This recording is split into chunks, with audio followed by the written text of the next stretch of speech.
തിരുവനന്തപുരം ഇപ്പോൾ കേരളത്തിന്റെ ക്യാപിറ്റൽ മാത്രമല്ല, ക്രൈം ക്യാപിറ്റൽ കൂടിയാണ്. ഗുണ്ടാപ്പകയുടെ പേരിൽ അങ്ങോട്ടും ഇങ്ങോട്ടും വെട്ടിയും കൊന്നും പക തീർക്കുമ്പോൾ സുരക്ഷാ സംവിധാനങ്ങൾ കൂടിയാണ് വെല്ലുവിളിക്കപ്പെടുന്നത്.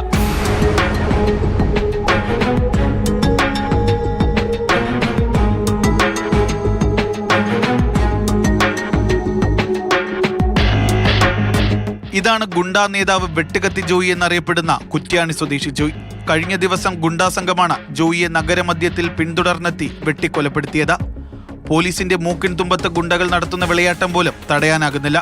ഇതിന്റെ ഏറ്റവും ഒടുവിലത്തെ ഉദാഹരണമാണ് ഇന്നലെ തമ്പാനൂർ അരിസ്റ്റോ ജംഗ്ഷനിൽ യുവാവിന് കുത്തേറ്റത്.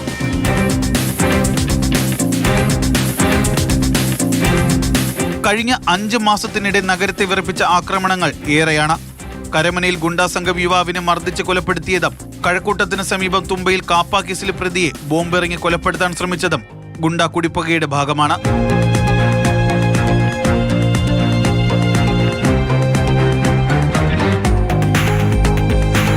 കരമന കരിമം ഇടഗ്രാമം മരുതൂർ കടവ് സ്വദേശി അഖിലിനെയാണ് കാറിലെത്തിയ സംഘം അതിക്രൂരമായി കൊലപ്പെടുത്തിയത്. അഖിലിനെ കമ്പിവടി കൊണ്ട് അടിച്ചു വീഴ്ത്തിയ പ്രതികൾ സിമന്റ് കട്ട കൊണ്ട് തലയ്ക്കടിച്ചാണ് കൊലപ്പെടുത്തിയത്.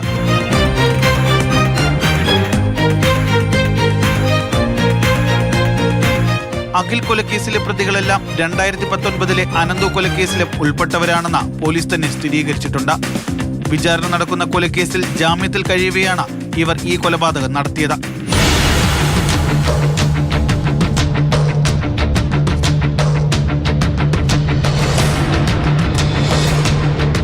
നിരവധി കേസുകളിൽ പ്രതിയായ തുമ്പ സ്വദേശി സുനിയുടെ നേതൃത്വത്തിലുള്ള സംഘമാണ് തുമ്പയിൽ ബോംബേർ നടത്തിയത്.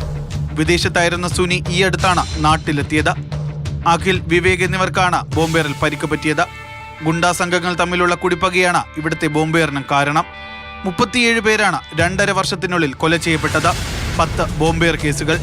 തിരുവനന്തപുരം നഗരത്തിലെ ഗുണ്ടകളെ അമർച്ച ചെയ്യാൻ പോലീസ് വിവിധ പദ്ധതികൾ തയ്യാറാക്കിയെങ്കിലും പൂർണ്ണമായി നടപ്പിലാക്കാൻ ഇതുവരെ സാധിച്ചിട്ടില്ല. തുമ്പ, ശ്രീകാര്യം, കഴക്കൂട്ടം, പേട്ട പോലീസ് സ്റ്റേഷൻ പരിധിയിലെ ഗുണ്ടാ സംഘങ്ങളാണ് വീണ്ടും ഒരിടവേളയ്ക്ക് ശേഷം തലപൊക്കുന്നത്.